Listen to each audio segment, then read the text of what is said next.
there we go. Folks, I want to apologize for being late.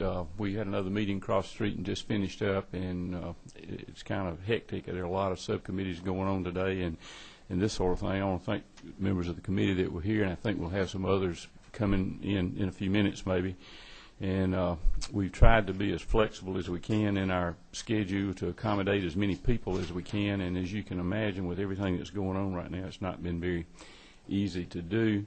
Our timetable has been moved up a little bit, and I thought it might be helpful if we go ahead and begin having a little bit of sort of input from the departments and talk about the budget, even though we know that there's some changes that have been made and will be made when the 9 is done, and we get that. And I want to thank Tracy for her work over there at the Legislative Budget Office putting this together. They have it's still warm, just off the press, I think, because they've been trying to put these things together. But what we're going to do is just make some brief pass-throughs with the departments, let them talk to us a little bit about what's going on in the budget, what do we see, and I think we're to the point that all of us realize that there are going to be some cuts, and I guess the question is what those cuts are going to be and how much they're going to be and how best we can do them to try to not do any more harm to the departments than we absolutely have to. And one of the questions I'm going to ask all those that talk to us today is to give us some indication about what they think where these cuts could take place that would be the least harmful. And then after we get through today, if they want to submit something to me in writing after that, just a broad brush today, and then if you want to be a little more specific and get that to us as soon as you can, after you've thought about it a little bit, we'd like to hear that too. So with that said, we're going to go ahead and get started. We won't take up House Bill 553. We passed that out in a call committee meeting yesterday, and that was in full appropriations this morning, and they passed it along, so it'll be eligible for consideration. But first department we'll be hearing from the Department of Transportation. So you can come on up and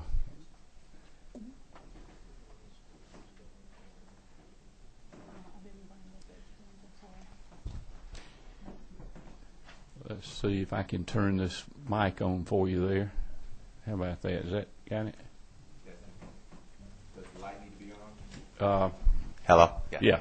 Okay, we got it. If you would, please identify yourself, and we'll listen to what you want to talk to us about. Good morning, Mr. Chairman. Thank you for having us today, and members of the committee.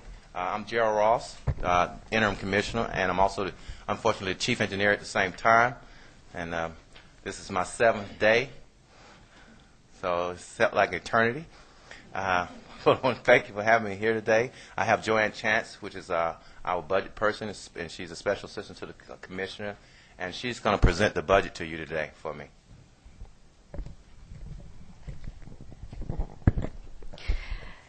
Good morning, Mr. Chairman and committee members.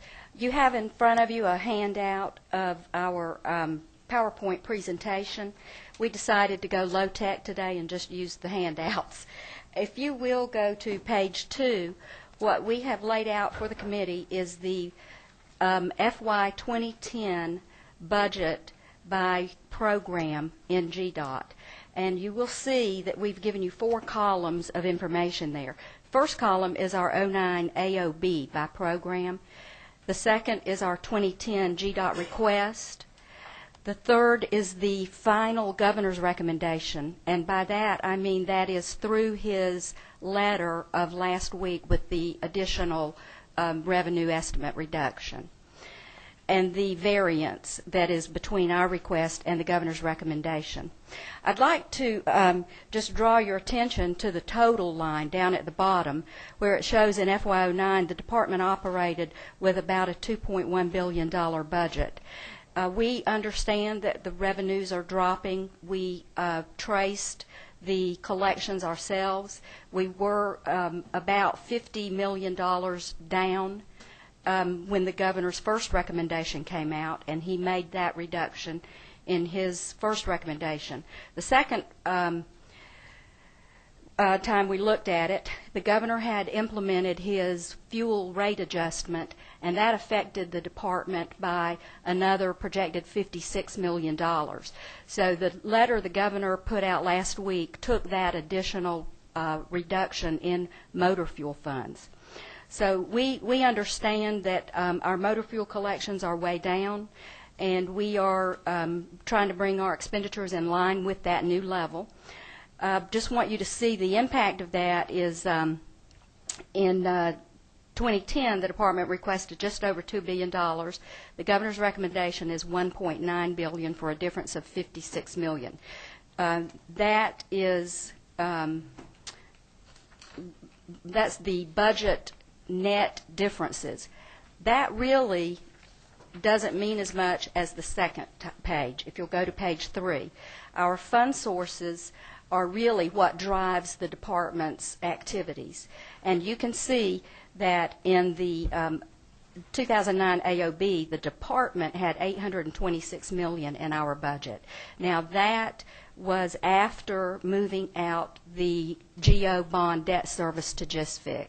We collected over $1 billion. I believe it was $1,027,000, and some of that, $250 million, was transferred to GISFIC to pay GO bond debt, which left the department with $826. The 2010 request, as I indicated, was less at $794.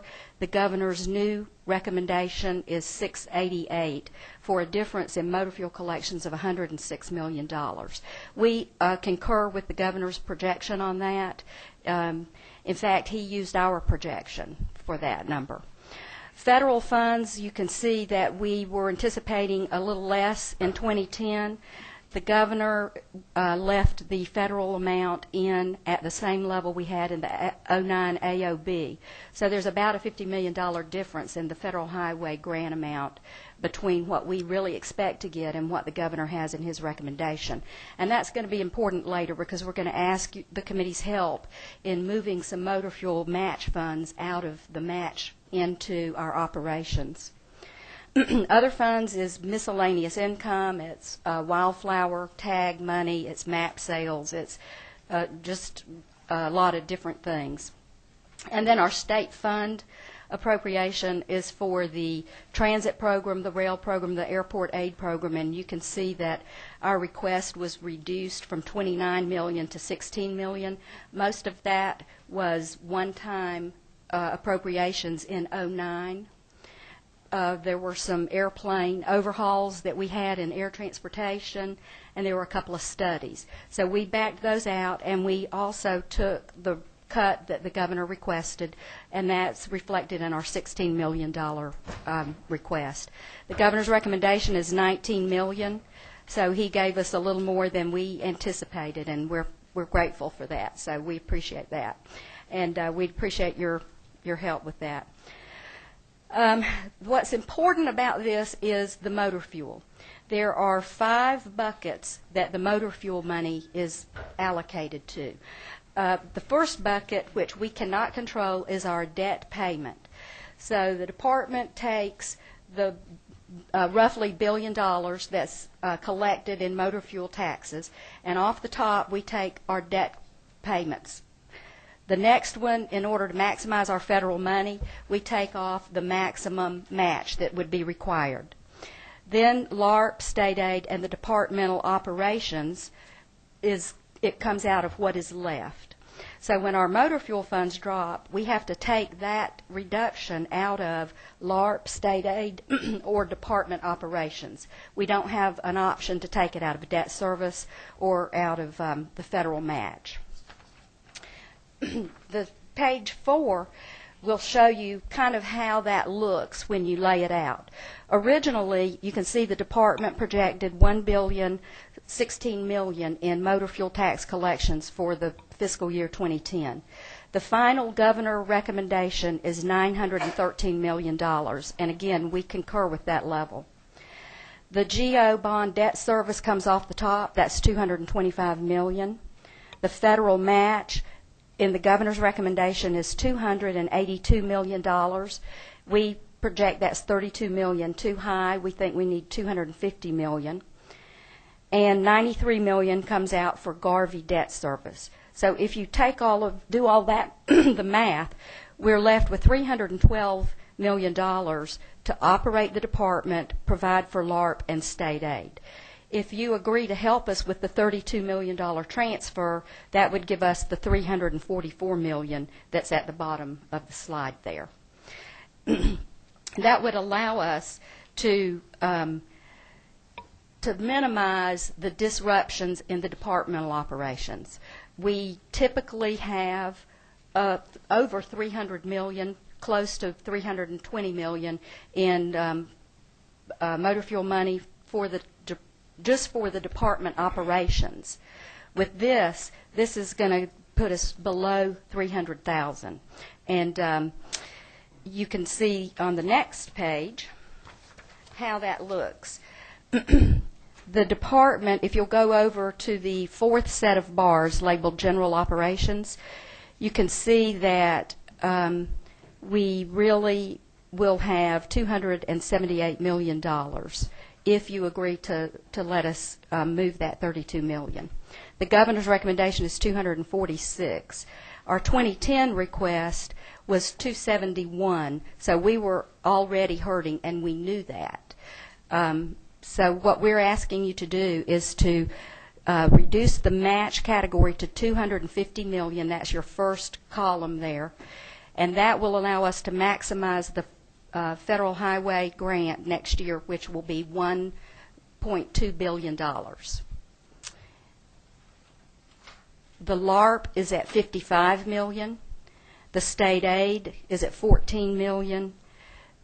And you can see debt services up to $314. That includes the Garvey debt, along with the GO bond debt. The blue bar is what we're asking the committee's help on. And you can see that is still less in most cases than we're accustomed to having for operations. The next page is our state general fund reductions. That just shows you by program which program that the governor made his recommendations in. And we worked with the Office of Planning and Budget on those, so we don't have a problem with those program reductions. We believe we can manage with that. We'd like to thank the governor for his consideration of GO bonds.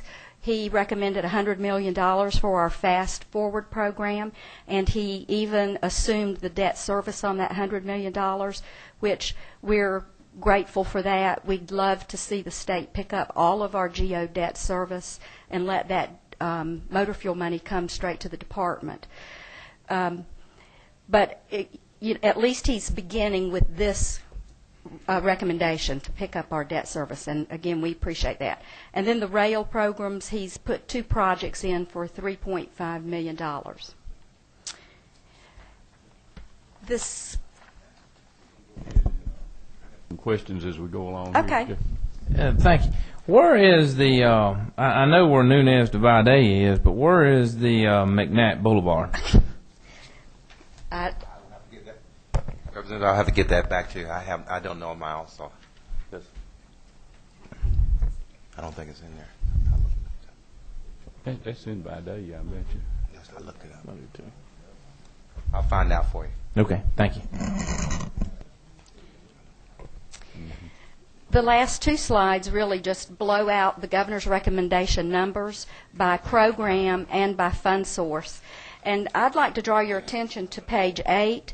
The department's pretty proud that our administrative costs are 3%. Even with the request that we've made for the $32 million, it still is less than 5%. And we feel like that's well below the acceptable 10% rate for administration, and we feel pretty good about that. Over 95% or 94% goes directly to our road programs. You can see that construction of highways is 61%, locals is 9%, maintenance on state highways is 16%. So we feel like our money is going where it's intended to go, and we don't feel like we're wasting a lot of it on administration. So we'd ask your favorable consideration of our request to recategorize that $32 million. Yes, ma'am. Ms. Joanne, back on that page 7, follow up on Representative Roberts' question. When y'all go gather that information on the rail projects, could you also see where the money for the fast forward, what programs we're talking about doing with that? Yes, and sir. maybe get a list of those too. We can give you a list of that. All right. Thank you.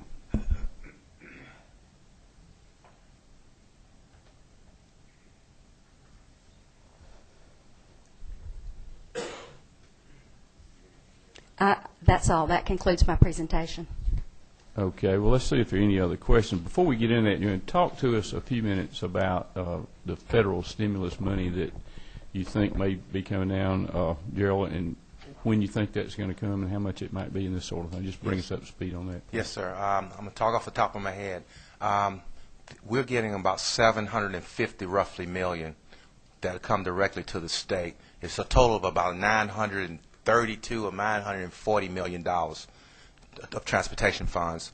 Part of that, those funds have to go to the MPOs. So Atlanta will get about 118, Savannah, Columbus, and Augusta, and one more, Chattanooga MPO, will get the rest of it. And that comes out to be a total of about 144 off the top. In addition, we have another 110 that has to go to the urban areas that have less than 200,000. We have another around 27, I'm talking off the top of my head, that has to go to the rural areas under 5,000. But those two areas, we kind of control most of those projects in the STIP, and we're working with those areas to identify the projects. We've created a process on how to identify projects and where we want to spend them. We got 5 areas. We're going to do it in bridges is first, number 1 priority. We have about $78 million worth of projects ready. We put $78 million in there. We have $87 million of projects ready. Safety, we have 10%. Safety is 10%. Bridges is 10%. Congestion relief and capacity is about 30%. Maintenance is 50%. And then off the top, the federal requirement was 4% for enhancements. And so we went through and created those categories. We went in those categories and created criteria to prioritize the needs and which projects will give you the biggest bang for the buck. Each bucket has a different prioritization because they meet different requirements, and those are the same prioritization. Like in the bridge, we're looking at sufficiency rating and what we normally do. In the asphalt, we're looking at the PACES rating. And in the 50% for the maintenance, we have locals. We've taken off a percentage off the top. I don't know what the number is. And we've also taken off a percentage for interstates, but it's a lot lower than arterials and local roads. So we have a percentage in there for them. I want to say it's 19 or 10% for interstates, and the rest of it is for local roads and arterials. We got 836 requests from local governments. We've Monday at 4 o'clock. They promised me a deadline. They're going to have it all going through to see what's eligible. Unfortunately, everything's not eligible. It has to meet federal requirements, meaning it has to be on a federal aid road. All roads can't receive federal money. So we're trying to get through that, especially for the local request. By next week, I should be getting to the board and to the governor's office and state legislators what we prioritize and where we think the best way of spending the money so we can get the recommendations back from you, but that way we can give you something to look at so instead of you going through it all. The money was received the 2nd, which was Monday. We got the check Monday. The governor has to certify the funds, and we met with him this week also on that. We have 120 days to spend 50% of the money that we receive. That's $332 million, and that's June 19th. I think it's the date we have to authorize. We don't have to spend it, but we have to have it through the federal process that it's authorized to be able to spend. We have up until 1 year to spend the additional 50%, which is March 2nd, 2010. Mr. Chairman, I will say also the commissioner, we talked this past Monday, and he was coming to our meeting Wednesday, but we went late on the floor. But we're planning tentatively to come back next Wednesday and speak at the Transportation Committee meeting, actually here in this room at 3 o'clock, and hopefully have a good presentation so all the committee members will hear that. Any other questions? Well, thank you very much. How about Joanne, maybe I'll put together just a little one-pager on some of those stimulus money, what you're going to be doing. That might be helpful for us to look at, as well as the Transportation Committee, and be thinking about if we end up having to do some trimming somewhere, what we might can do and where you might can help us with that as well. Thank you, Mr. Chairman. Any other questions? Appreciate y'all coming and being here, and apologize for the inconvenience in juggling the schedule around. Thank you for coming. Thank you.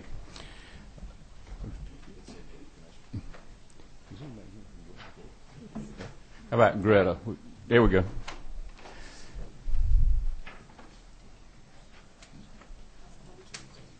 Yeah.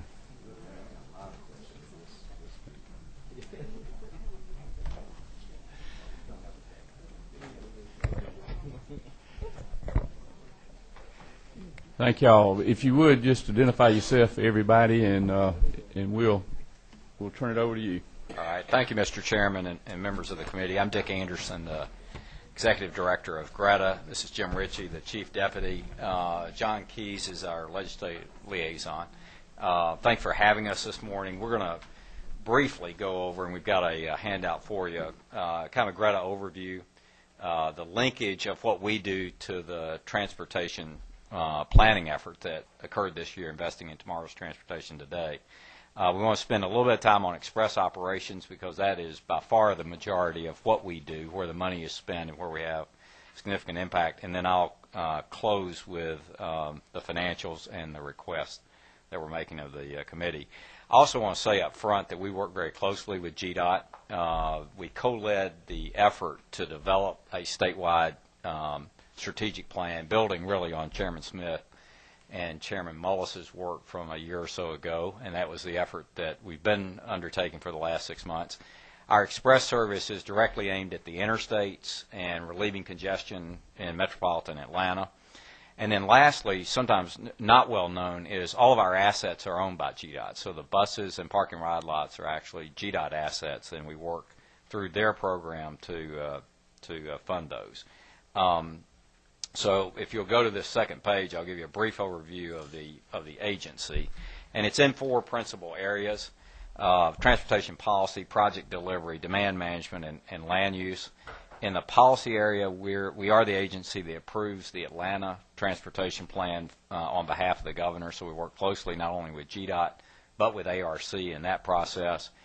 In strategic planning, again, that's the effort that I've referred to in terms of creating a long-term plan for the state that we worked on with GDOT over the course of the last 6 months. In project delivery, our focus is in 2 areas. We work, again, closely with GDOT on arterial road projects that were identified several years ago that led to the funding of the express operation. There was a compact entered into between counties and the state to fund that operation, and we track and manage those, help manage those projects to completion. We also take full responsibility for the project management of the park and ride lot program development, and Jim's going to talk about that because it's getting more and more extensive and more valuable, I think, to the state.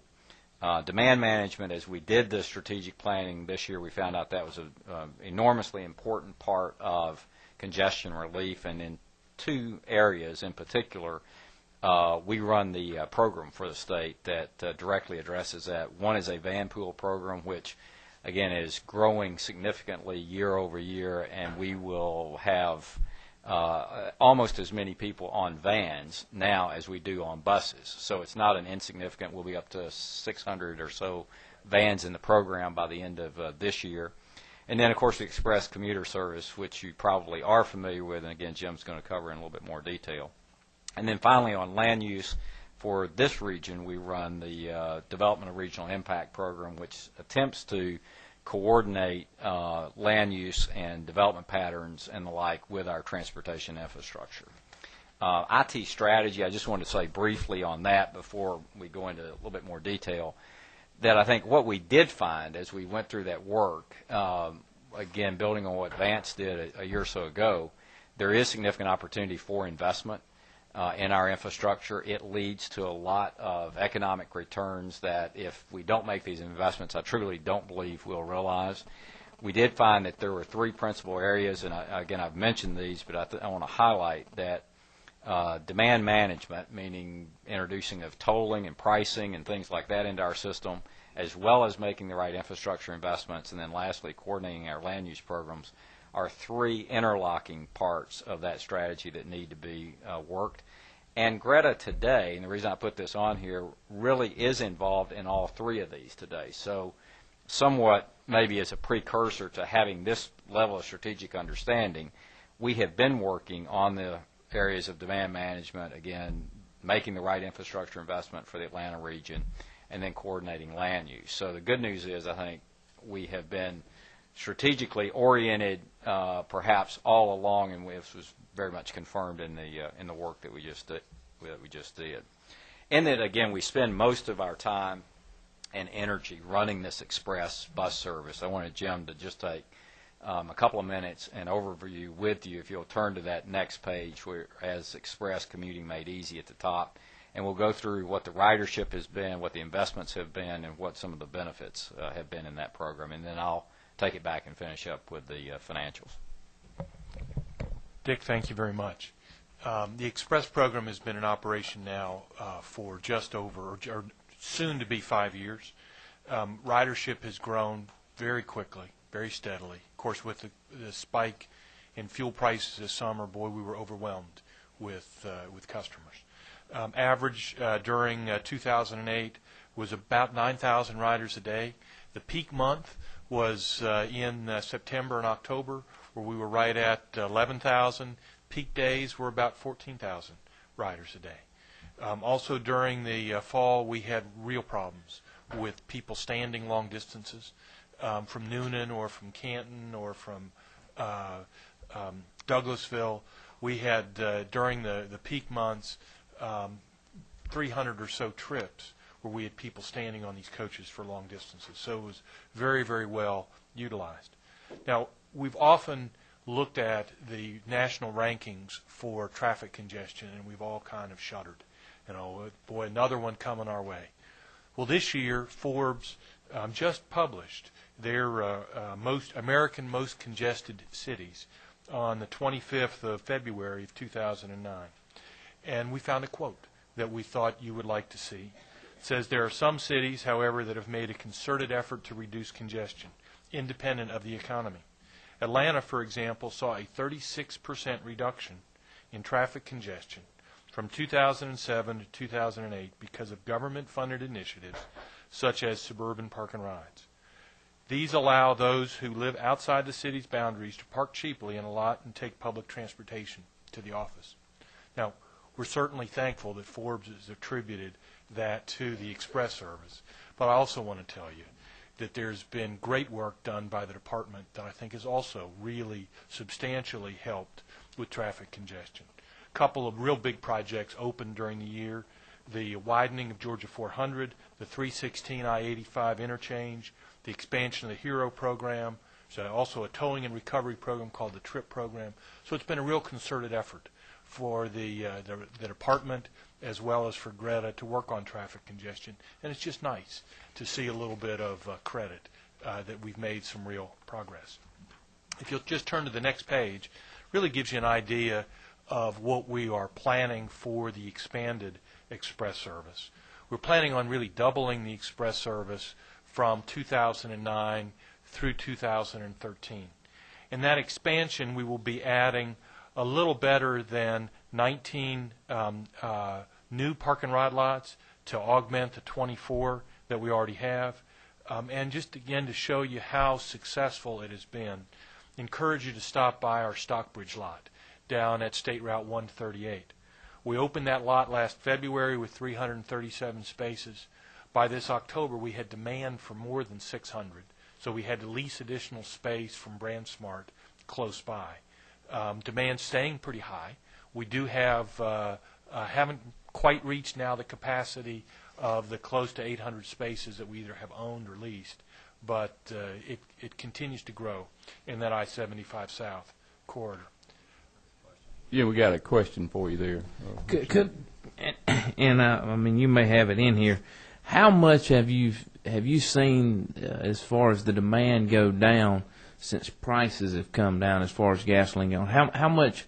I just in my head, I was wondering what has changed as far as your percent riders there.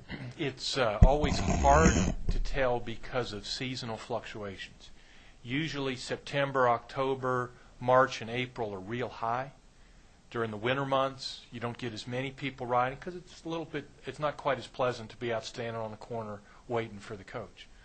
We were right at 9,000 riders a day in January. It is a 35% increase over January of last year, so it's still substantially more. But now in September, we were about 11,000 riders. My guess is we probably dropped a notch or two, maybe 5 or 10% as fuel prices have gone down. What we've really seen is we're way down on number of trips with standees. I was up to 300 a month. Now I'm down to about 30 a month, but that's good. Yeah. We don't want people standing, and we'd like them to have a really pleasant experience so the next time they'll come back again. Thank you. But it's still way up. One of the things that's going to fund this expansion of the Express program is the introduction of pricing in the transportation market. You know, any good, if it were free, if milk were free on the shelves, we wouldn't find any. Using pricing to help ration demand is precisely what we're going to begin to implement in the I-85 corridor with a program called the Congestion Reduction Demonstration Program. The HOV lane has begun to no longer function because it's got too much traffic in it. And so in order to manage that lane, we, with State Road and Tollway Authority and GDOT, are introducing pricing. Now, the arrangement with the federal government that was announced last November was the federal government, in turn for Georgia taking on this congestion reduction demonstration, is they will give us $97.5 million of transit funds, and then those transit funds are going to replace GO bond funds that largely have already been appropriated for the express service expansion, and we're going to use those GO bond funds for the HOV to HOT project. But what that ends up meaning for Greta is a total of $101 million in federal funds split between coaches and facilities, and then we match that on an 80-20 basis with state bonds. Now, what we are asking for in this year's appropriation is a total of $15.3 million in state bonds that are matching federal funds on an 80-20 basis. And those funds will build 10 park and ride lots, buy around 65 coaches, and it'll help us to continue to grow the service and hopefully stay ahead of the demand for the service. Also, another question. Yes. What's the average cost to ride? Cost is $3 each way, $5 round trip, $80 a month. We are looking at raising prices later this year. We're doing some customer surveys, trying to really determine the value and how much we can increase that fee. If you would, talk about that just a minute, and just in round numbers, what that generates as revenue for you, and then what percentage of expenses that offsets, because we know it doesn't cover the program. It never does, but I know you have some. Well, transit typically covers 20 to 25% of its funds out of the fare box. Because we're really trying to manage the service as a peak hour service when there's high demand, we're recovering better than 40% recovery. Some of our routes, the Route 450 down, or Route 430 down from McDonough, is over 50% recovery. Now, the federal government then, through a formula program, provides us about a third of the funds, and then that balance, and that ends up being for, right now the county governments are picking it up through funds from the arterial road program, but it ends up being in the 15 to 25% range that is paid for by local or state funds. So we're going to continue to work to manage that program, perhaps increasing fares a little bit as we can, to keep that recovery ratio pretty high. But again, right now we're a little over 40%. We think that is really excellent, and we'll try to maintain that. Another program that the governor's office recommended this year that we think is a very important one are bonds for community improvement districts. The Metro Atlanta CIDs are part of our state's economic engine that we think can be a key part of reviving employment and development. The CIDs do pay a significant portion of the project costs through their own resources, and we think investing in these major activity centers is a key way that IT3 has shown that we can link land use in transportation. Now, among the projects that we've already done in prior years with the state bonds and community improvement districts was the widening or the realignment of Peachtree Street at Piedmont Avenue. That's the picture that you see here. Dramatic improvement in traffic flow through the corridor by better channelization, reduction in left turns, and improvement of safety. It's projects like that where we can really see a real transportation impact that can help with economic development that the CID program is aimed at. And Mr. Anderson's going to summarize our request and tell you the things that we're working to manage in our program. So the summary on page 8 is we would submit to the committee that we will reduce our budgets consistent with what the governor's request is. 2, we would ask you to approve the bonds associated with the federal transit grant relative to the I-85 HOV to HOT project. And then 3rd, we'd ask you to approve the bonds associated with the Community Improvement District program. The budget on the last page gives you a quick synopsis of more or less the starting point and then removing or reducing from a benefit cost perspective and then reducing from a annual salary increase standpoint to an adjusted budget and then taking from that a 10% reduction. We were just looking at your sheets this morning. I'm not sure that the governor's request yet has been updated to show 10%, but that's the working number that we're operating off of, so this might be a little bit more than what is shown in that budget in terms of a reduction. The way that we're accomplishing that is principally in these 5 specific areas. As Express has grown, we have had more of our staff working on Express, and that's generally funded in the way that Jim just described it. We are capturing any attrition, so when a person leaves, we have a staff of 45. We had 2 leave. We just simply eliminate those positions, so that's like a 5% reduction without having to execute a layoff. We cut the travel budgets essentially in half, and all travel has to be pre-approved before it's made. We've eliminated any planning consultant contracts. We had some of those in the land use area in particular that we're simply not going to do. And then beyond that, all discretionary expenses fundamentally have been either eliminated or severely reduced. So I'm not sure that I could answer a question you asked at the first, where we would apply this. We've kind of applied it across the board. And again, in a small agency with a small number of people, I think that's probably the best approach. It's not as much program specific as you might see in some of the larger agencies. So that concludes our presentation. We'll be glad to answer any further questions. Well, thank you. Have any other questions from the members here? Well, thank you. We appreciate that. Thank you for being with us. Thank you all very much. Okay, next up, the Department of Economic Development. Did we miss ag? Were we late getting to that? No, we haven't gotten to that yet. HR. Commissioner Stewart talked with me and told me that he was going to need to be out of town due to a project that they were working on, and so Charlie's here with others to talk to us about their budget. So, Charlie, yes, Mr. turn it Chairman. over to you. Good morning, Howard. How's everybody for a Friday?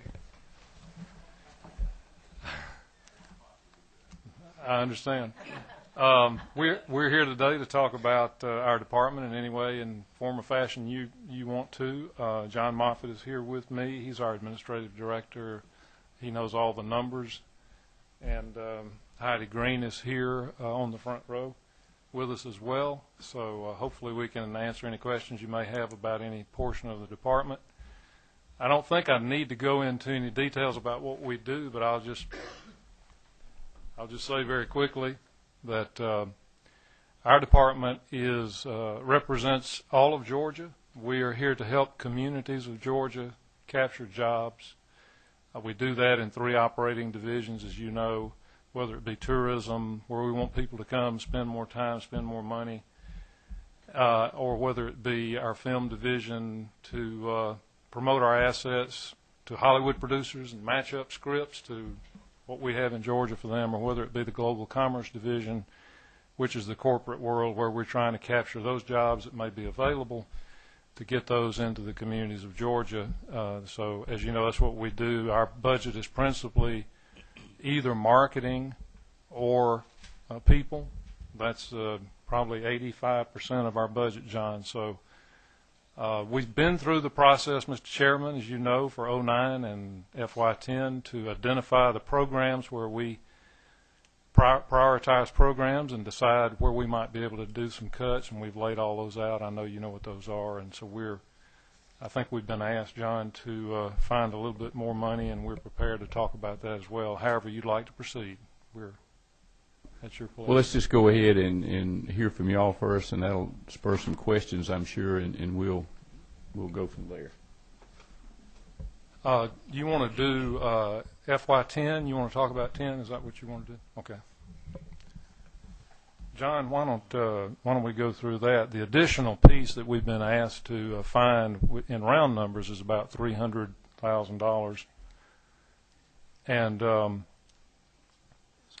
we have some ideas about where we'd like to find that money in our budget, and if it's okay with you, I'll get John to point that out as to how we'd like to do that. John, if you don't mind. Excuse my voice, but his voice today. We've been requested to cut an additional $309,000 out of our budget, the additional 1% approximately. About $296,000 of that hits our budget directly, and about another 12,000 hits our attached agencies, the halls of fames and things like that. We would request that these cuts, there's one in administration, these are based by the program, $74,468. Film, video, music, $15,436. Innovation and technology, $21,203. Trade, international trade relations, $30,323, and small business, $12,635. There's also a cut in the Global Commerce Business Recruitment Program of $142,381. We would respectfully request that the whole $296,000 be put into the Business Recruitment Program. This helps us meet the needs of the other program needs for the remainder of for all of FY10. Mr. Chairman, this happens to be where we really have the money that we can find very easily and still maintain the flexibility we need and still do the work that we need to get done for capturing these jobs. So that's what we'd like to do. Well, that's what we want to hear from you, and we get you to put that down and give that to us later, too, so we can share that with the community. We can all look at it as we go through there. Absolutely, we'll do that. Go ahead, John. You have some other information or anything? That was the main addition. Like I said, sir, the cuts already from the governor's recommendation have been through. I've spoken with Tracy about the cuts already, and we went through that. That is really the only issue that we have that we would like to move from what the initial request was. Requestfully, put that in the business recruitment section. Outside of that, we can answer any other questions you may have based on the cuts of what we're doing. Okay.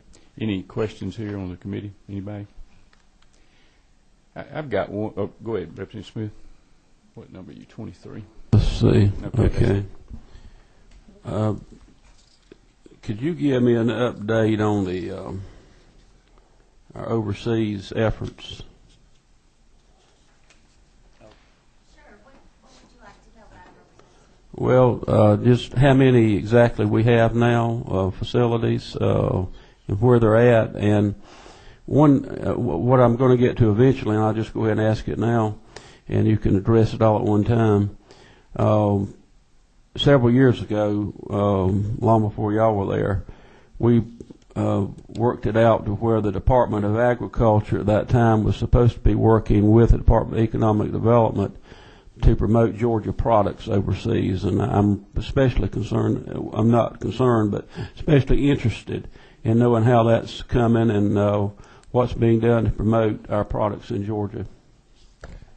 It's a good question, Representative Smith. One of the things we're about to embark on is, I think there's a National Agriculture Week coming up, for example. Mm-hmm. In our visitor centers that are on the interstates, where we get about 13 million people passing through, we've got a cooperative arrangement with the Department of Agriculture right now to have farmers bring Georgia products into those visitor centers during National Agriculture Week, so that the visitors from around the country that come through there see the products that the farmers grow and what's represented here in Georgia from an agricultural standpoint.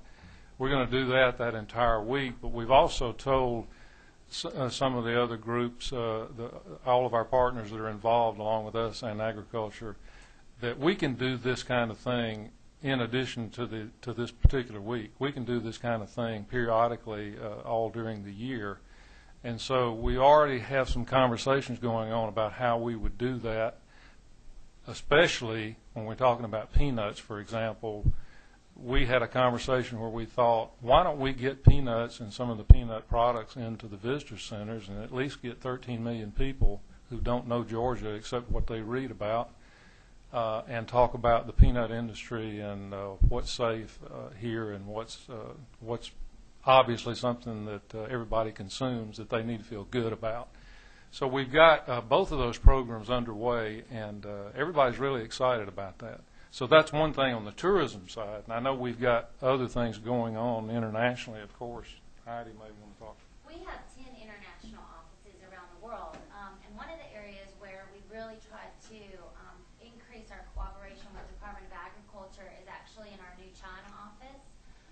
They have a person who speaks Chinese over at the Department of Ag, and he spends a lot of time in China, and so we have made space available to him, and also said that we would support their technical needs, and really want to partner with them as they're working. So we try, where there's opportunities that Department of Agriculture has some staffing, to make sure that our in-country offices are working with the Department of Agriculture, to make sure that if there's opportunities on the food processing side, trade shows that we can help support.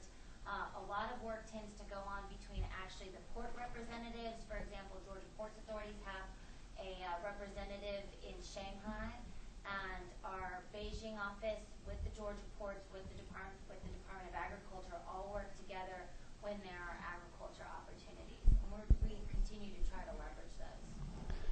Mr. Chairman, if I may ask one more. So if I had a farm commodities such as Vidalia onions or blueberries or something like that, and they wanted to make some contacts in a country where we have an office, is she the one? Okay. You get me your card afterwards. I will. All right. Yes. And actually, though, I will tell you that Department of Agriculture remains the lead. They are the lead agency on that. Yeah. And so we would support them in any way that we could, but when it is a agriculture commodity that's looking for export, our trade team does not work that. There's a Department of Agriculture person who is the lead, and then we would support them in any way that they need. So the first step would be to get with the Department of Agriculture, and then also work with your department, yes, and with you specifically. And we can get you connected if you have. Thank you. something Thank you. Any other questions? Yeah, Charlie, let's talk just a second. Last year we passed the House Bill 1100 dealing with incentive for our films. I had a reporter call me the other afternoon and asked me about that and wanted to know how we were doing, and I tried to bring them up to speed as best I could, and I think it's a good story. So why don't you bring us up to speed on what's going on, and tell us what movie's being shot down the street right down here. Bill Thompson is our deputy commissioner for that division. I'm sorry he's not here, and he could give us chapter and verse, but I do know from listening to him many times that they may be, frankly, as busy as anybody in the department right now, particularly because of the incentive package we passed last year. There's a lot of excitement that's been created in Hollywood and around about what Georgia can do for them, and it's paying off. There are a number of movies being shot right now. I was over in Covington one day this week. There are 2 in Covington that are going on right now. They had the city square decked out in some kind of Halloween scene, but they were all excited about how, not only about the 2 movies being made there, but the possibilities of tourism created by the fact that those movies are done there, and the hope that if they're very popular, they'll get a lot of tourists. They were telling me that they continue to get, for example, people come really internationally who are Dukes of Hazzard's cult followers that I understand, who still come to Covington, Georgia to talk about the Dukes of Hazzard and the the relationship with that community. So the movie business is huge. There are some big stars in Georgia right now. You've read about them that are filming some excellent movies, and we think we'll continue to do that for the near future. I don't know the numbers right off the top of my head. We'd be happy to send those to you if you'd like to see them. Well, I think that's interesting. I think that's an example of something that we did that really worked and stimulated some instant economy almost. I was talking with the commissioner, and he told me that one of the problems they're having with this is like the 90-some projects that are considering, either in production or will do production here in Georgia, is being able to have the staff to work with those people. So he's gone out and recruited some volunteers to help you to meet that demand, in which I think that's a good problem to have. And talked to some of our friends down in the Savannah area and talk about the tourism it generates, and said, everybody that comes down there wants to go sit on Forrest Gump's bench or go by the cemetery from the Garden of there and this sort of thing. So I think it's working, and Georgia's a leader in that right now, and we certainly want to do what we can to make sure we stay there. I think I saw that these are just numbers, but I was talking to Bill Thompson. He said we had 280 projects either being done or in the pipeline. Those are all kinds, from movies to commercials to videos of all kinds, music videos and so forth, TV series. There are that many projects that he's following, and just a tremendous number, larger than what we've had in many, many years. So it's working. Good. Actually, Noonan today had a whole article about a movie being filmed down there with Julia Armand. Right. So just business, the restaurant business that had picked up just from the movie being filmed right there. Good. Any other questions? Well, thank y'all. Keep up the good work there. Thank you, Mr. Chairman. Yeah, we've got a few folks, I think, that want to audition up here for some of your extras. If they want to film a circus, they can come on up here. Send us the list. We'll see what we can do. Yeah, we'll try to help them out there. Yeah. Okay, let's see. Lee Beckman, is it from the Ports Authority? Actually, Robert Morris. Oh, okay, Robert. There you are. Good to see you all.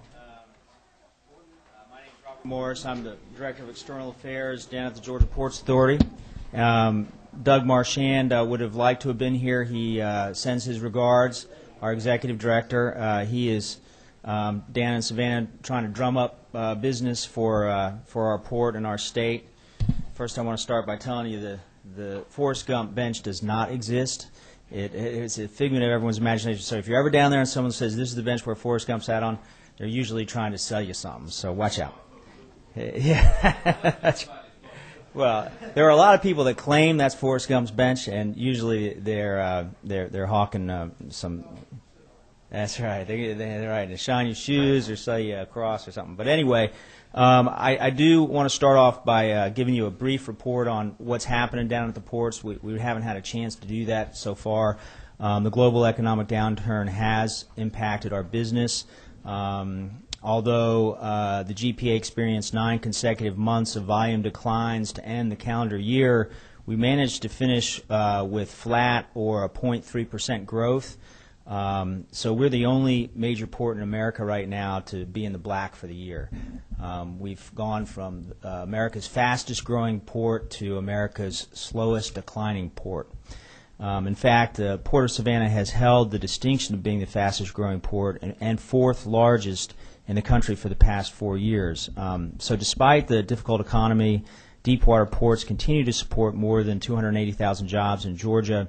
This record of success and job creation right now is really at a crossroads.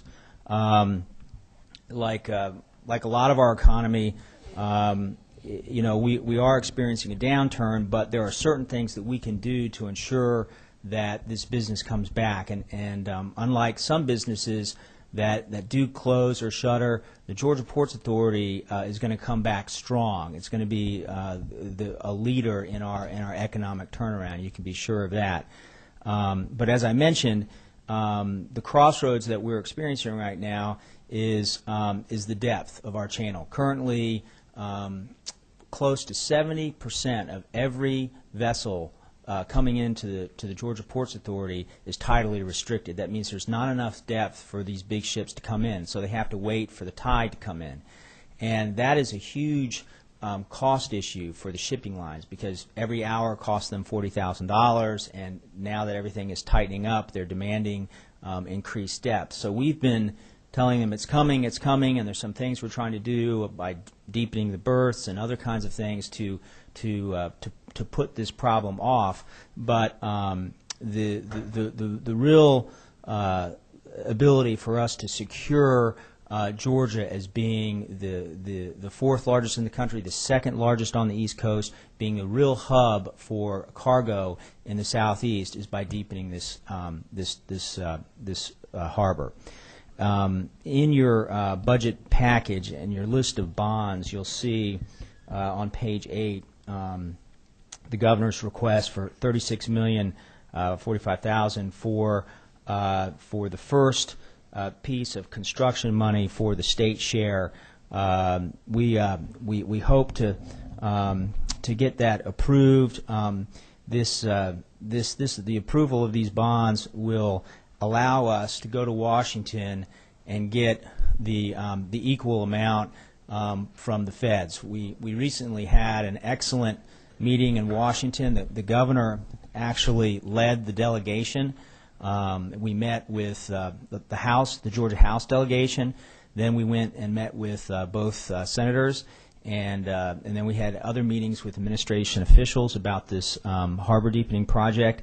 And it was a real tour de force. Everybody understands the importance of it. On both sides of the aisle. So we believe that if we can hold the $36 million here in the bonds, it will help us incredibly with our ability to get the matching funds in Washington. I know that you all wanted us to talk some about cost savings, so I'll mention that briefly. Obviously, since we've been seeing declining volumes, we've been also cutting our expenses. We began this process last year. We've cut expenses across the board by 10%. Just to let you know, our entire operation is based on revenues.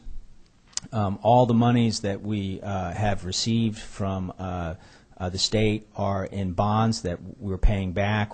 In fact, we're making a $44 million payment this year. This harbor deepening project is really more of a state project than a GPA project. There are many other industries along that river that will benefit from the deeper water. So we definitely believe it's an important project. But I did want to go over to let our expenses to let you know some of the things that we've been doing to garner this 10% reduction in revenues. As I said, we began contingency planning in the fall of 2008. Revenues were projected to decline by $14.2 million, and we'd be under budget by 5.8%. We made those cuts. We reduced the labor by $5 million or 5.2%. We gained some by attrition and headcount, $3 million there. Overtime budget was reduced by $2 million or 17.4%. Fuel reduction came in at 47% reduction. Gates, 46.6%. Travel, 22%. Supplies, 17%. Information technology, 32%. So we've really been tightening the budget in every place we can find in order to meet the declining volumes that are hitting the trade internationally. But as I mentioned at the beginning of my presentation, our declines have been a lot less severe than the rest of the industry, and we attribute that to our actual increase in market share. As the rest of the nation has been experiencing the rest of the major ports have been experiencing double-digit declines in volume, we've been mostly flat, and we've attracted a couple of new services, which is helping to make up that lost cargo, and we hope to be able to announce a couple more in the future, which again are contingent upon us being able to say we're going to get this 48 feet. But that's all I had for you. I just wanted to be here to answer any questions that you might have, and also to tell you the mixed story. There's some good and some bad. Good. Thank you, Robert. We do have a question, Representative Smith. Yes, Robert. And I may have missed this, and I apologize. Number one, what's the whole overall estimate of the dredging and deepening process? And second part of that question, of this bond package dollars that we have here, how much are we trying to draw down from the federal government? What do they see as a good drawdown for that? Okay. The overall estimate has been a moving target. Right now, the estimate is about $530 million, and it's a 60-40% cost share, 70-30 in some places. But this year, the request from the feds is $34 million. And that's because there's another chunk of money that is also for study money, but it'll even out in the end where it'll be a 60-40 split. So that's the request we're making in Washington this year.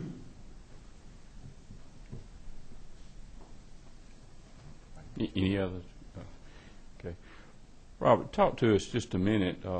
Your Brunswick port down there, I know that's gotten pretty heavy into auto.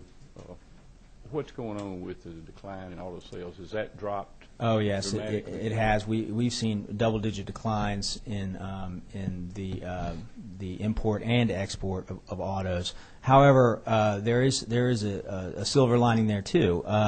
Just recently, we were able to attract the Mercedes-Benz business away from Jacksonville, and right now Jacksonville is about to complete. Brunswick is about to complete the auto processing center for Mercedes. And once that is up and running, all of the autos that Mercedes is importing through the United States in the southeast will come through Brunswick, and that'll help even that out some too. So there's some good and bad news down there. So. Okay, another question.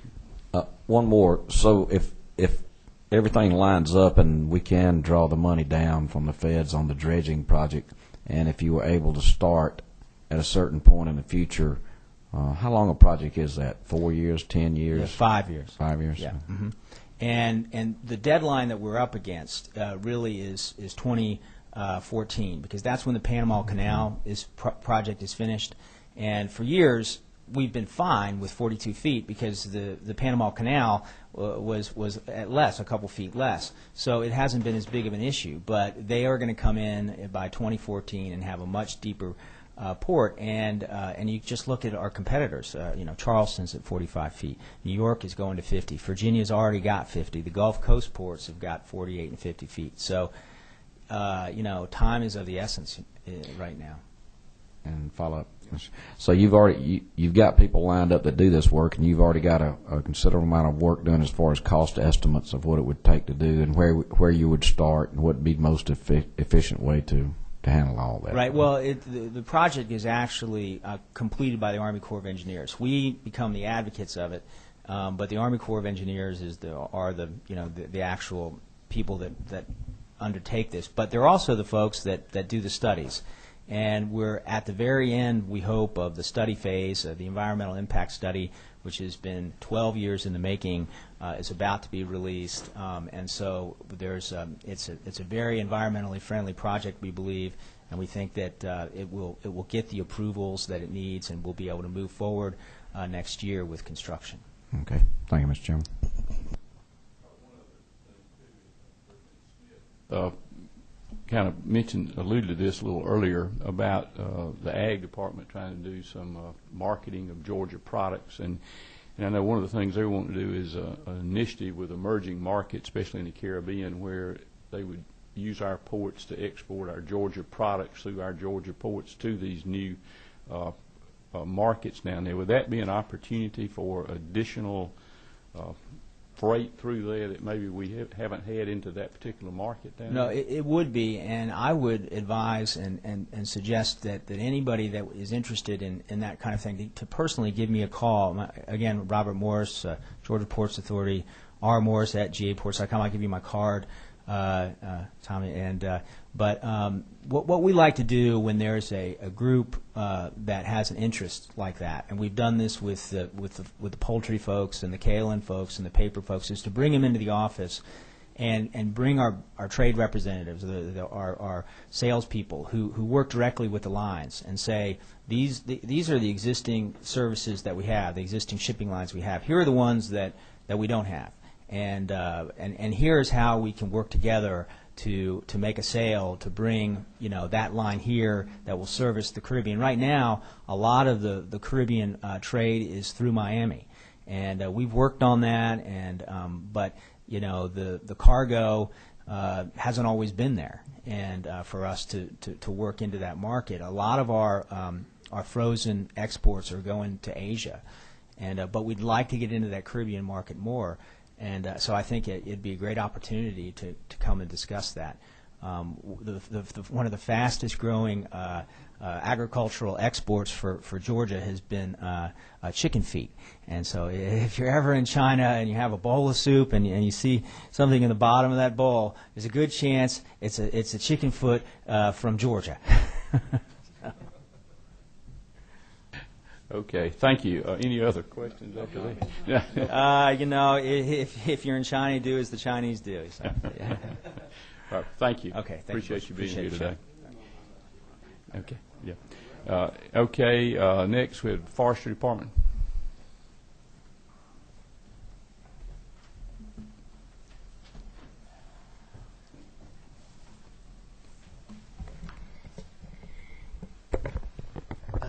Good morning, Chairman Parrish and committee. I'm Robert Ferris, Director of Georgia Forestry Commission, and our CFO, Dan Gary, is handing out a few handouts there that I'll be referring to. And I just want to state that the Forestry Commission is rolling up our sleeves to address these difficult economic times along with our other sister agencies, and wanted to start with a little bit of a historical perspective with the Georgia Forestry Commission. And that first page there illustrates that with the current FY10 reduction of a little over 18%, Forestry Commission will be operating on a budget that is over $5 million less than we operated on a decade ago. If you want to convert that in terms of real dollars, we'll be operating with $13 million less than we did a decade ago, which is 29% fewer real dollars than we did a decade ago. And I make that point to point out that the Forestry Commission is continuously doing more with less and initiating operating efficiency so we can maintain our critical services. The second page addresses the increasing FY10 budget reductions. Governor's recommendations are for additional $336,000 in reductions. Originally, the governor's recommendation in the second column there was to remove those funds from administration, management, and protection. Currently, today, the Georgia Forestry Commission has 5 major program areas. The existing FY10 budget reduction plan totally eliminates two of those program areas, tree improvement and tree nurseries, to where we only have 3 program areas, so we're rather limited where we can take these additional cuts at. And what the Forestry Commission is recommending, that we take $136,000 out of forest management, $200,000 out of the forest protection program area. What that means is eliminating state funding for 3 more foresters and 6 more firefighters. I believe at the last meeting, Representative Smith asked for a breakdown of the percentage cuts by program areas, and that's what the bottom chart there shows. And if I would, I'd like to call your attention to the far right bottom of a negative 554% cut. Not a figure I'm proud of, but I bet the Forestry Commission holds the record for the greatest percentage cut of all the state agencies. And how that is occurring is that our tree nursery operations currently are negatively funded, and with the additional FY10 reductions, that means that not only are we putting 0 state dollars into nursery and tree improvement, we're expecting that program that's not funded to earn $307,000 in revenues. I'd like to provide an overview rather than going item by item through the FY10 package. Overall, the FY10 package results in the reduction of 16 positions. With additional cuts, that's 9 more positions for elimination of state funding for 25 positions in the Forestry Commission. Those positions range from foresters to firefighters, forest inventory analysis, marketing, sustainable community forest program, our education program, rural fire defense program, cuts in our air operations program, cuts in our training program and positions, and of course cuts in fire prevention, detection, suppression, and investigation programs. Also, we are eliminating $824,000 in funding to replace equipment and motor vehicles. I hate to see that Representative Smith walked out, because in the past meeting he mentioned the rotation and replacement schedule of our equipment and crawlers. What this means, it's going to leave $300,000 to replace old crawler tractors, firefighting equipment, and what that amounts to is less than 1% of our fleet, which means that any vehicles or equipment that we replace today, it would be 300 years before we could replace that equipment. That's quite a long replacement schedule. And I'll point this out to state the importance of the bond recommendations that the governor has made. You just missed my comments, Representative Smith, regarding the replacement schedules on our crawlers. Last meeting you questioned those. With our current cuts, we're looking at a 300-year replacement schedule for our equipment.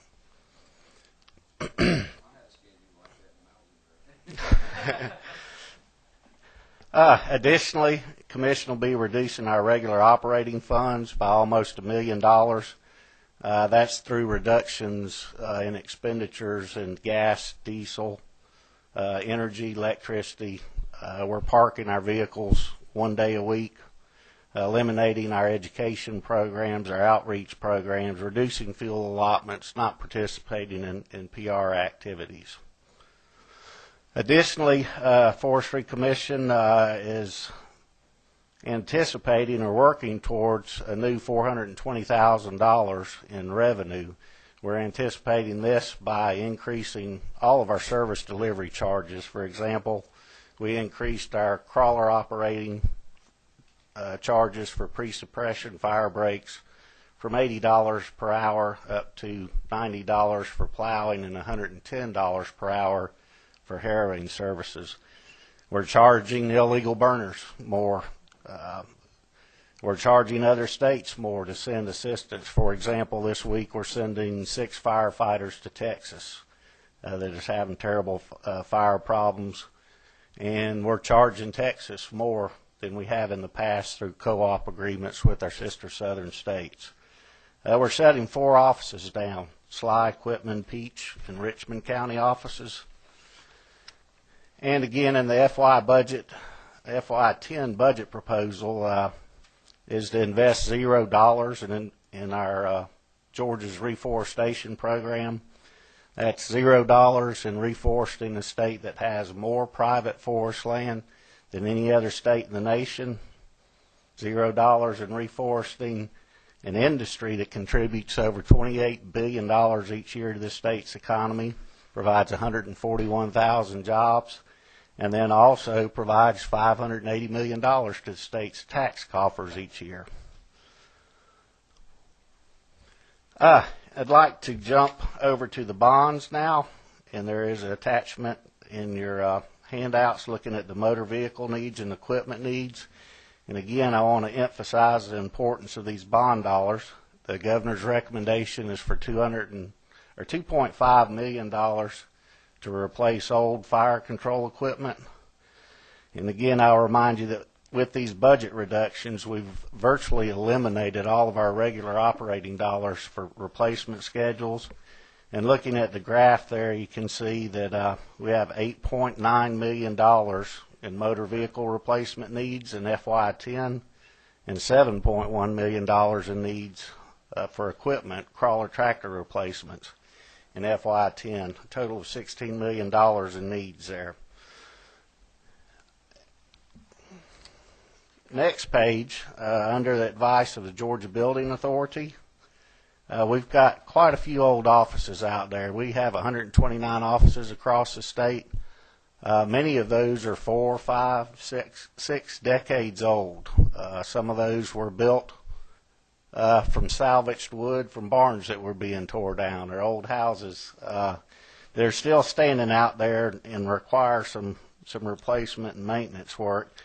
And we contracted with MacTech Engineering to look at some of these offices. And that sheet labeled FY 2009 new construction projects shows what their estimates are on the life of those buildings and the annual cost just to maintain those buildings where they are habitable. For example, under the McRae District Office, looking at a cost of $30,000 per year to maintain those buildings. So several are listed there. That's $2.9 million in new construction needs. The next page shows our major maintenance and repair needs, where we're trying to make repairs to offices that will avoid future expenses. For example, replacing roofs that are leaking so that ultimately we don't have to replace all the sheetrock and interior from those leaking roofs. And that's a list of $1.7 million in major repairs. Again, we've provided this information so that you understand the importance and how critical the governor's bond requests are there. Additionally, which we don't show on there, with our radio system, FCC is requiring us to convert those over to narrow banding requirements by 2013. Our estimated cost on that is a little over $1 million. And again, our radios are extremely important to our operation, especially considering the fact that in the FY9 budget reductions, we cut supplementary communications equipment, cell phones, out to our county offices. Those are our recommendations and cuts in a nutshell. Chairman, be glad to address any questions. Thank you, Robert. Any questions from members of the committee here? Representative Smith, punch your button there, time 23. I live in an old house that my granddaddy built back in the 1940s, and when I moved in it after he passed away, I had an alarm man to come out to put me in an alarm system, and he made 3 trips to Douglas to get drills. He couldn't drill in the wood; it was so hard. It was solid lighter. Some of these old buildings doesn't concern me all that much. You fix them up, and they'll work just fine. But I am concerned about 2 things. One, the trend that we're heading in. I know we're in a bad economic time. We just have to do the best we can this year, but the trend that you mentioned over the last decade, you took about a 29% cut, and it's because that we're just gambling out there that there won't be a fire or anything like that. We know what happened a few years ago when down in southeast Georgia the fires went ballistic, and so can you give me any assessment of what with the cuts? I'm sure some of them probably maybe needed to be cut, but where we actually are hurting, what damage might be being done to rural Georgia because of this trend in decreasing money for forestry? Yes, sir. There are several trends out there regarding our fire control activities, which people seem to pay the most attention to for obvious reasons. We are seeing increase in average fire size. To keep our fires small in Georgia, we rely on several things, which Georgia does maintain one of the best average fire size records in the nation. But we rely on early detection. Our area operations program is critical in that arena. And then rapid response with the right amount of equipment. Unlike house fires, forest fires move. And delays in getting equipment with the proper resources out there can end up costing you a lot. In other words, instead of putting one fire on a tractor within a 30-minute response time and keeping that fire at 5 acres, you may take 45 minutes to get there with one tractor instead of 2, and that fire jumped to 50 acres. Well, now you need 5 tractors on that fire instead of the original 1. We are seeing a trend in increasing average fire size. At a national level, we're seeing the same thing. Some people are attributing this to global climate change as weather gets drier and less rain. So we're anticipating increasing fire intensity and activity as we move down the road. You asked about a trend in a critical area. I believe our reforestation program and continuing to provide tree improvement, enhanced genetics. We're pushing to brand Georgia as the bioenergy corridor. Well, if we're going to be able to continue to provide the feedstock for that growing industry, we've got to reforest the state. We had some programs, I know, a few years back to promote green growth in Georgia, in cities especially.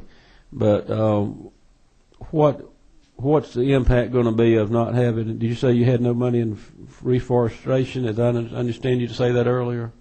Yes, What's sir. going to be the impact? How can we make up the difference to keep trees being planted in Georgia? What's being done there? Well, there were some questions to earlier agencies about economic stimulus package.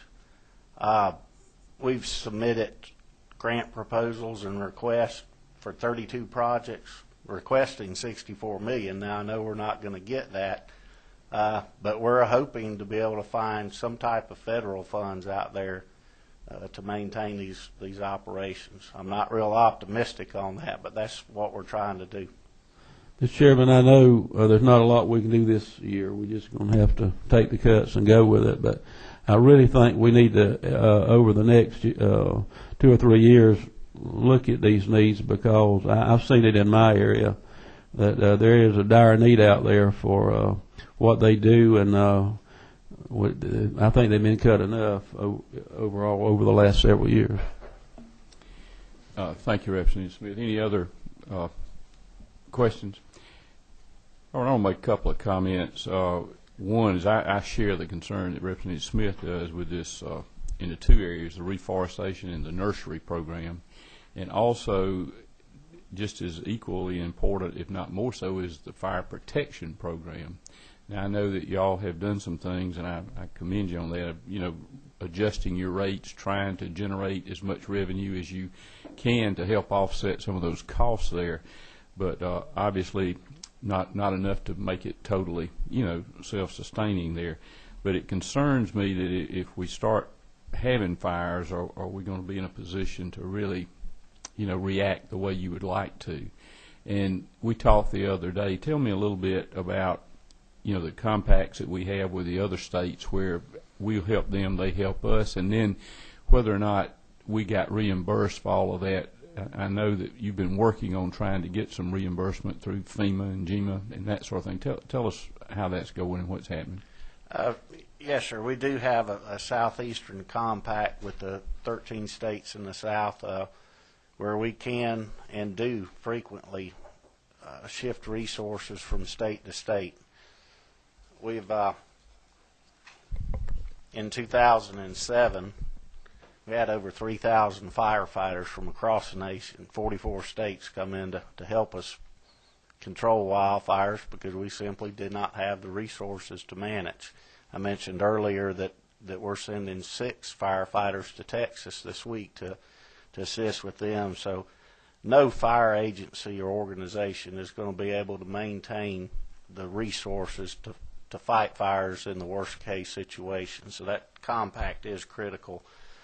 And yes, we are still trying to procure funds through FEMA, from our 2007 fire activity.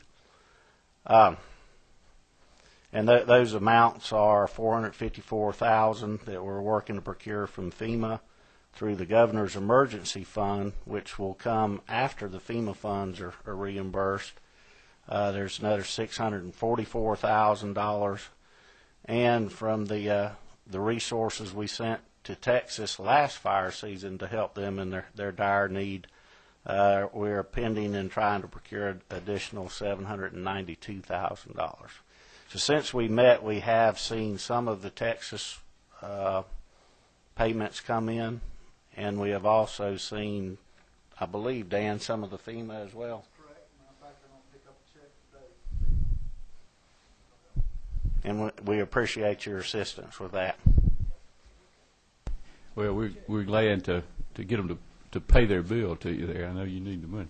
Any other comments? Thank you. Appreciate you doing a lot with a little. Thanks, sir. Okay, next, our Public Service Commission.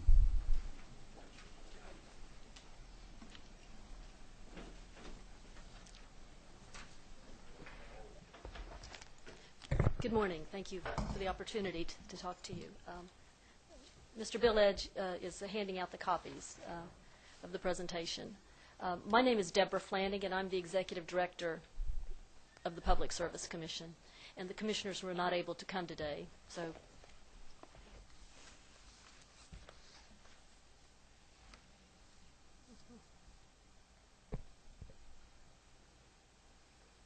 what you have before you is a list of the reductions that the governor had originally recommended, and also the additional 1% cut that he recommended in March when he adjusted the revenue estimate. And as you see, the governor's office has recognized that the PSC operates with a small staff because we do use outside experts for those special topics that vary year to year in both the amount of money we need and the topics for which we need experts. And so he did not reduce our contracts for subject matter experts in 2010. For the additional 1% cut, we can cover that cut by holding a position vacant. One of our engineers has been called to active military duty, so that we would be able to cover it there.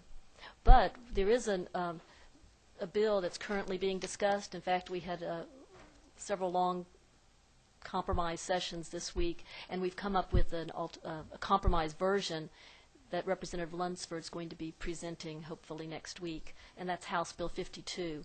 This would allow, philosophically I like it because it puts the cost on the cost causer. The utility and its customers will actually pay for the cost of any subject matter experts that are used in their proceedings.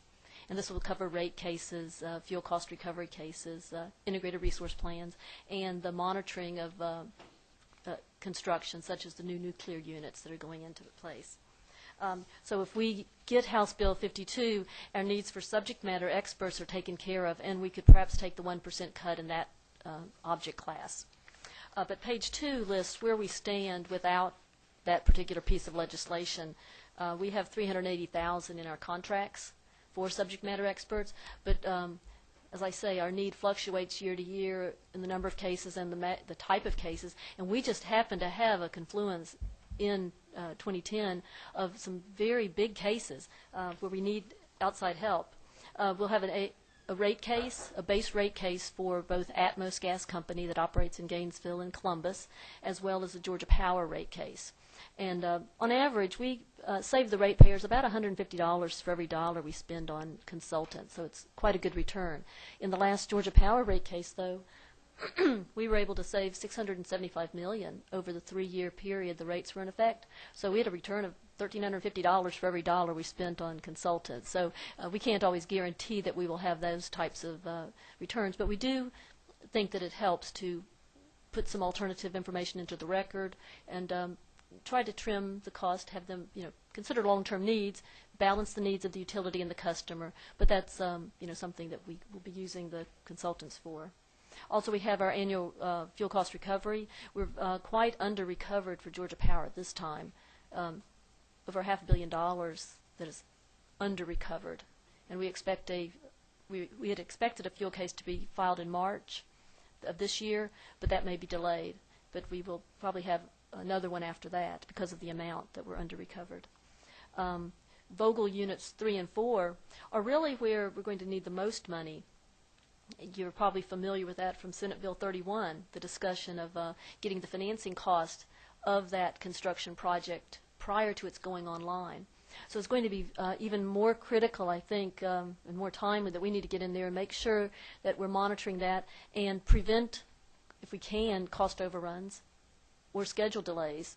Because if it doesn't, if those units don't go online in 2016 and 2017, we'll continue to pay the financing cost on that if we're Georgia Power customers. And so we want to make sure that those, doing the best job that the company can and keeping those costs down and getting those plants online as scheduled. Every 3 years we have an integrated resource plan for which we use consultants and ongoing certification cases. That's to certify the need for generation, where the Commission looks at both the demand and supply of electricity and makes sure that Georgia Power has enough power plants or generation contracts online.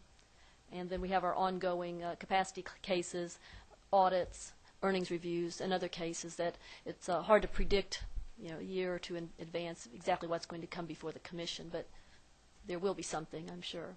And so those are our needs. Without the bill that's under discussion, House Bill 52, we will need almost $2 million, and that's going to be hard to come by in this budget time. So we really hope that House Bill 52 is supported, and any help you can give us there, we'd appreciate. Good. Thank you. Chairman, any questions?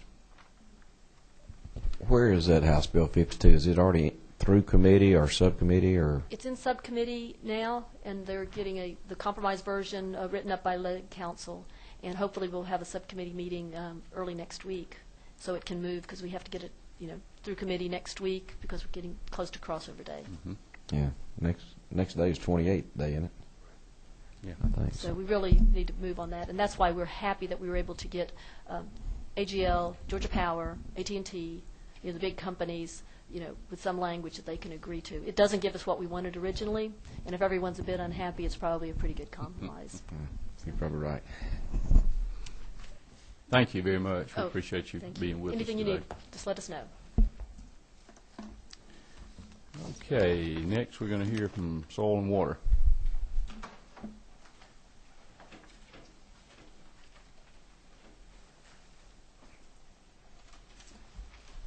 Thank you, Mr. Chairman. Mr. Chairman and Tracy. Sure y'all left here. It's getting smaller and smaller here. Well, we got that's a good sign or not, we Mr. got Chairman? quality now. Well, I don't know about that. We'll make it quick, though. I will not belabor your time, I promise, unless you have questions. Yeah. We'll make a decision here. That sounds good. That sounds good. During the 09 presentation, the mini presentation, I went through what the agency was working on as far as activities. I will not do that today in the interest of time. I'm looking at the tracking sheet on page 25 of 30, Mr. Chairman. And the first change I'd like to discuss is under common changes, item 42.0.5. That is the additional 1% reduction that the governor has asked all agencies to take due to the revised revenue estimate. As you know, there it's mentioned that it occurs in 4 programs. If possible, we'd like to take that only in 1 program, and that is in our Conservation of Soil and Water Resources program. We think we can reduce our operating expenses in 2010. Having a few months to plan ahead for that, we feel like we could do that better than taking it across the 4 programs that are listed there, and I'll be glad to provide that to you in writing, Mr. Chairman, and to Tracy also. But we can reduce those operating costs, travels, and things like that to meet that $31,000 cut. The next change I'd like to discuss is at the bottom of that same page, item 42.4.1. This is a transfer of funds, redirection of funds to this program to do watershed maintenance on watershed structures across the state. We currently have about $80,000 in that account. This would almost double it with the $70,000 move to allow us to do work on dams that could potentially fail and cause life-threatening injuries, and also to infrastructure. So we'll be asked for that transfer of funds, and you'll see that redirection from another program in just 1 second. On the next page, page 26,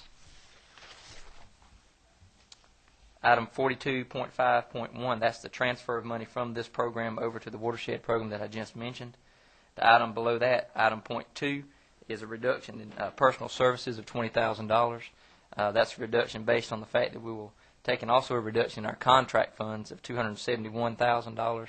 We have less funds to administer, so we'll take a personal services reduction there in addition to a contract funds reduction, which basically affects our ability to work with local communities, whether that's cities or counties, regarding water reservoir planning, and that'll be a reduction that we've also incurred in 2009 that will occur in 2010 as proposed.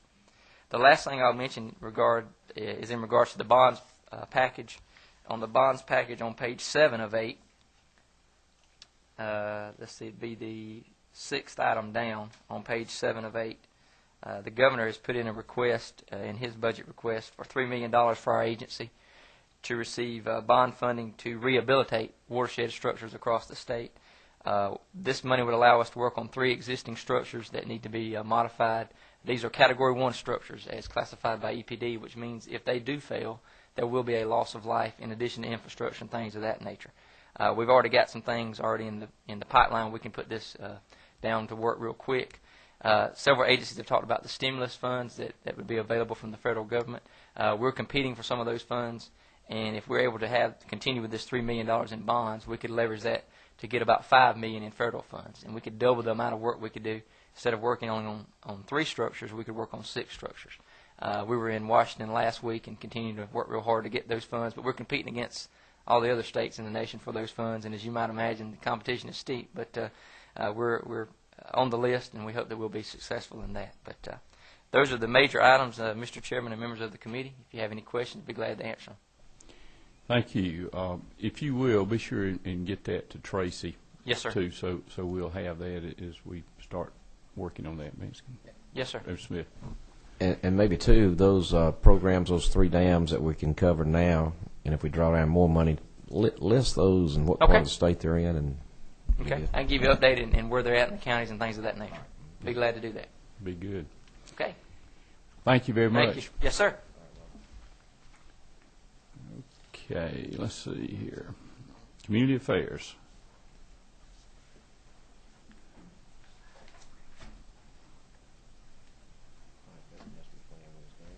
Good morning. Morning. Commissioner Beatty is on his way, I'm sure, but I'll get us started. My name's John Ellis. I'm our Assistant Commissioner for Administration. And what I'll start off by doing is we've decided where our additional cuts are coming from.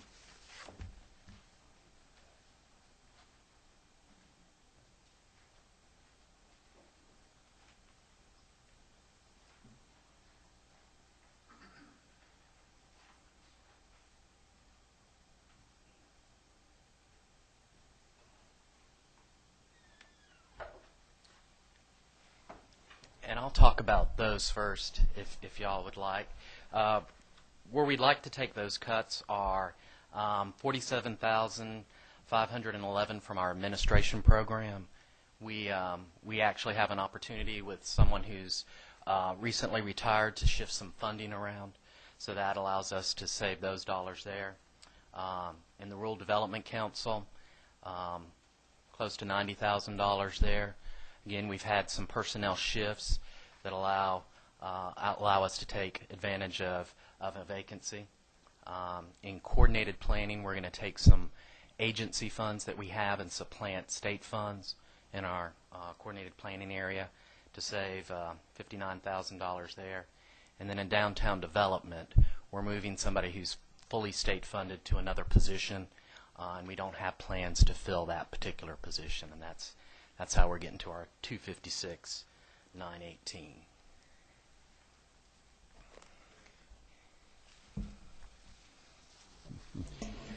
Appreciate you providing us this list, and like I said, this is really just our first time through here. We're taking a broad look at this, and we'll zero in a little closer in the next few days, and we'll be getting back with you and that sort of thing. Now, I think we've got some of your attached agencies here that wanted to, y'all want to come on up, and we'll hear from them now.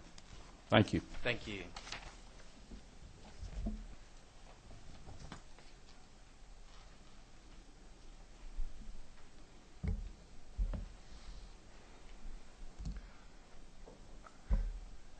Good afternoon.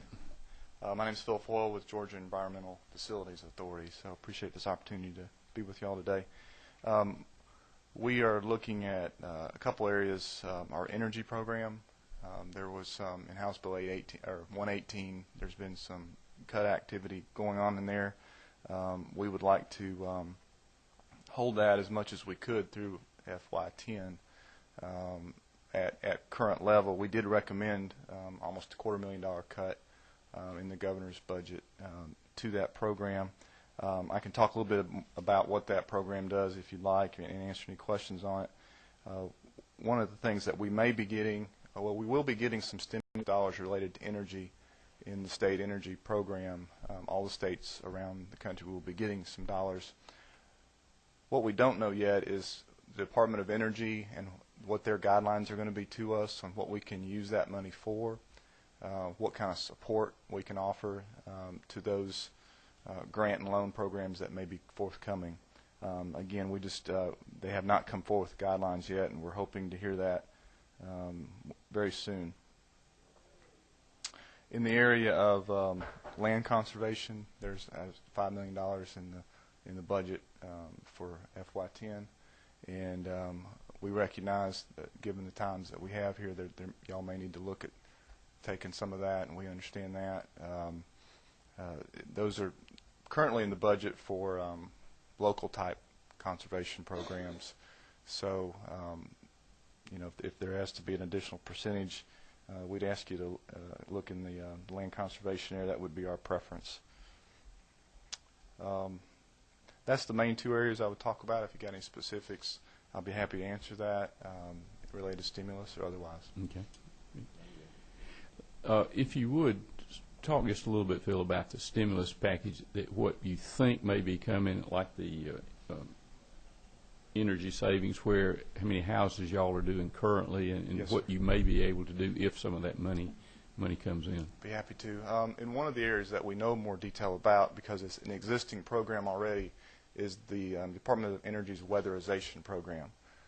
Currently, we run about $6.8 million a year through that program, serving about 1,250 customers. These are low-income folks at 150% of poverty. We have sub-grantees that we work with that actually do the work.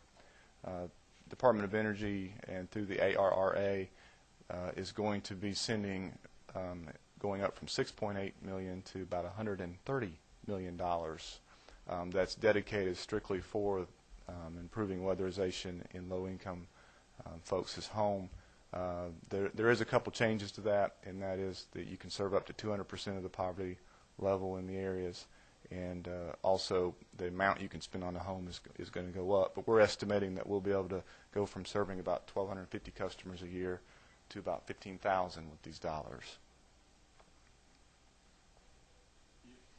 If that money comes through like you think it might, what about your staffing? Are you going to be able to administer that increase? Yes, sir. We believe we are. Our intention is not to grow the agency through this permanently. What we would like to do is utilize our sub-grantees and other partners like the UGA Cooperative Extension Service and the technical college system to do the training and monitoring that will be required with the additional workload on this. We're looking at the community agencies that we're currently working with to make sure that the pipeline is big enough to get the work done. We want to encourage them to use people who are in the contracting, building sectors now that aren't obviously seeing as much activity, but are expertise in doing remodeling and repairs to homes already, to use those people to help them have an income stream as we go through this time until things pick back up again. Good. Thank you. Any questions for Phil? Thanks. Appreciate you coming down. Yes, sir. Are there any other attached agencies with community affairs that wanted to speak to us? Okay, then we'll hear our last on the agenda is the Department of Agriculture. You got anybody here? Yep, couldn't see back there. Okay. Mr. Chairman, the commissioner's on his way. I'll go ahead and get started if that's all right. It'll be fine. My name is Sherry Forrester. I'm the budget director for the Department of Agriculture. The deputy commissioner would certainly like to be here. I'm not sure if you're aware of it. His infant grandson was injured yesterday morning, and he is with him at the hospital right now. I won't take but just a few minutes, if that's all right. I understand from the meeting notice that was sent out, you'd like to discuss the cuts and what programs we would prefer those in. Looking at the governor's recommendation, along with the additional cuts and how they were divided based on information provided to us from OPB, we're comfortable with that spread and the programs as they're identified. The couple of requests that we do have, and I believe the Deputy Commissioner alluded to this when we were meeting concerning the 09 amended, is a program realignment concerning our administration program, moving some funds out of there into two other programs. When program budgeting was first implemented, quite frankly, we were not real sure on what should or should not be included in the administration program. Now that we're a few years into program budgeting, we realize that there are some things identified in administration that should not be. We're not talking about changing the activities of anyone. They're doing the jobs of these other programs, and we feel like it would better reflect the budget and the expenses of these other programs if we could do that. I've provided the information to Tracy. If she needs that, if we need to go over that, we can. I'm not sure that that's really information you want to get into now. The Deputy Commissioner, I believe, also mentioned the possibility of renaming our marketing and promotion program to Farm Production Support. Again, that's not changing any activities. We feel like that name change would better reflect what that program does. That's merely a name change. If you want any additional information on that, we can go into that. There are, I believe, 3 bond recommendations the governor made in the 2010 budget. One of them, the largest one, is $24 million for the Tifton project. That, I think, is something that's been discussed for quite some time. We have a real need with our labs. Our fuel lab is in, well, frankly, terrible condition and is a safety problem. That would be relocated. Our weights lab, we would also be able to expand our food testing lab to allow us to do more testing. I know it's been in the news a lot about food safety, and that facility would allow us to expand that. We're excited about it and appreciate your support in that bond project. Another bond project we have is the market repairs. That's something that's ongoing. Those markets are vital to our farmers, and we have to make sure that the facilities they use are properly maintained and repairs are up to date. The poultry lab, I'm sure you're all aware of how important the poultry industry is to this state. They have done some research, had some analysis done on the facility in Oakwood in the last few months, and realized that there are some major challenges they have structurally to the building up there, and the bond project there would help them address those needs. I believe I've covered everything. The commissioner did have a couple of additions or some needs that he wanted to address regarding our equine program and our vehicles. Good. Mr. Commissioner, we're glad to have you with us. Tell us what you want us to look at. Thank you, Mr. Chairman. Appreciate having the opportunity. I'm sorry I had to walk across town to get here. That's not a problem. You run ahead of schedule. Yes. We have a very popular program called the Equine Rescue, where people do not properly care for their horses. We're required by state law to impound them and try to nurse them back into good health, put them in the hands of people who will take good care of them. We don't get any funding for feeding and medical care of these animals. The Equine Rescue League has been very successful in past years in helping us fund this program, but times are getting tough, money's getting scarce, and we desperately need a little state appropriation. Be the first we've ever had for a popular program. I promise you that it has constituency support, and we don't know what the future holds.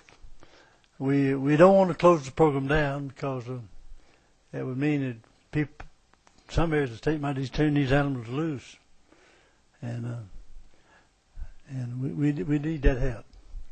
And the only other thing that we're critical is we are a traveling agency.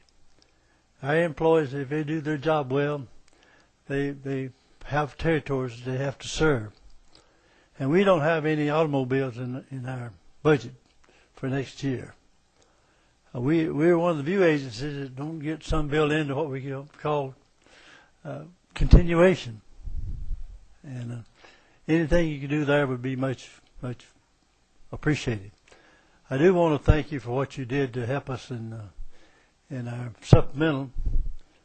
We're struggling with the cuts, but next year we'll have a whole year to plan for it, and we'll be able to absorb what we have to absorb, hopefully without any appreciable decrease in services that we render. And I'll try to answer any questions you might have. Good. Any questions? Tom? We met earlier with the economic development folks, and we encouraged them to continue to work with your department to promote Georgia products overseas. And I just would like to get a little update. We asked an update from them on what they were doing to promote Georgia products in foreign countries, and as you know, that's our economic engine in rural Georgia. What is your offices around the country, around the world, doing to promote products such as peanuts and blueberries and onions and so forth from Georgia? We have one employee in Brussels.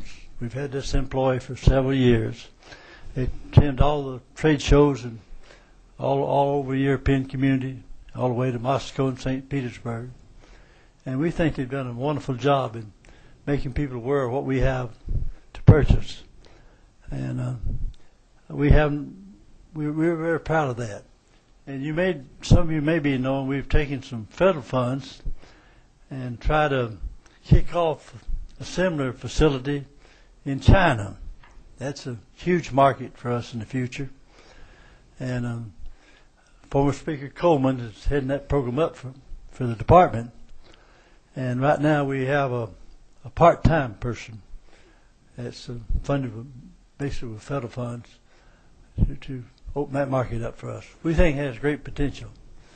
And community development, they're in the business of trying to create jobs. We're trying to sell product. And there is a great difference in that. We certainly think they're doing an incredible job, but in the field of selling Georgia products, we think we're doing a good job. Well, we certainly commend you for what you're doing to promote Georgia products. We had a group from China recently. You mentioned China about 2 weeks ago came to Alma, and we had got a new facility in there, our new inn, and on our golf course. And the reason they came though down there, they wanted to go hunting. They said they couldn't hunt over in China. I guess where they live, they had restrictions on hunting, and I think they went boar hunting and did some other kind of hunting. But all that's important, and it really helps our farmers, and we commend you for what you're doing to promote it, and the cooperation way that you and the Economic Development Committee, because they've got offices, it's just sitting there, and I think it makes it real productive to be able to utilize that investment we have to promote Georgia products. So I just want to commend you and the other Economic Development for working together on that. Well, as far as funding, we're a little kid to the funding level that they receive. Yeah. But there was an article in the paper a few days ago. I tried to read that thing. It had a lot of errors in it, but one of the things in the General Constitution kept saying in that article that we're in the business selling. We think that is our mission. And you're giving us some money to kick off our food safety program. And we think that would satisfy that other element that was in the General Constitution. But Georgia Department of Agriculture has had great success. We got a wonderful staff. And I think a good staff gets a good job done. And we're always available. And I've tried in the past. We have our young lady that's worked for us for, 15 years in Brussels? About 15 years. She comes over here once a year to make contact with people that she's helping sell their products. And if she comes back before y'all get through, I'd be flattered to have her come and maybe tell you firsthand some of the experiences that she has. I think you would be really impressed with the job that she does. One person's all we have.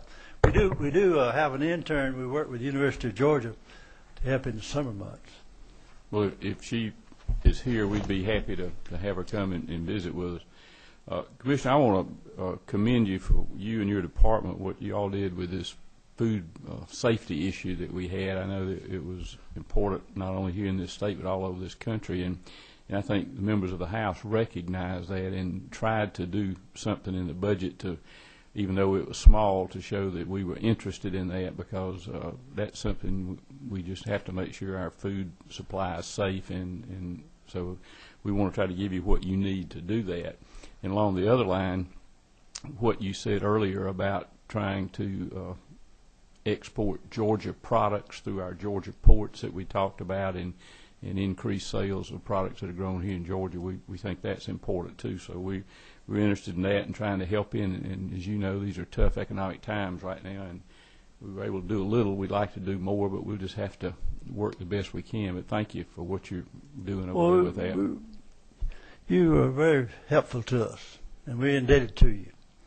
You know, I served in the House many, many years ago. Things have changed dramatically over the years. But when you got a department as diverse as we are, we affect the lives of every Georgian every day. And status-wise, we're a small agency. We have less employees now than we had 10 years ago. And increasing our level of service, it's been a real challenge. And well, we I don't know who will be my successor after next year, but I hope we will take a good department and build on it. Don't try to disassemble it. I'm sure they will. And Sherry, if you'll get us that information that you had there, that you shared with us, so we'll make sure we've got that. Any other? Commissioner, thank you for coming over, Sherry. Thank you very much. My pleasure. Thank you very much. We appreciate all you out here that are here. We got some others now that we need to.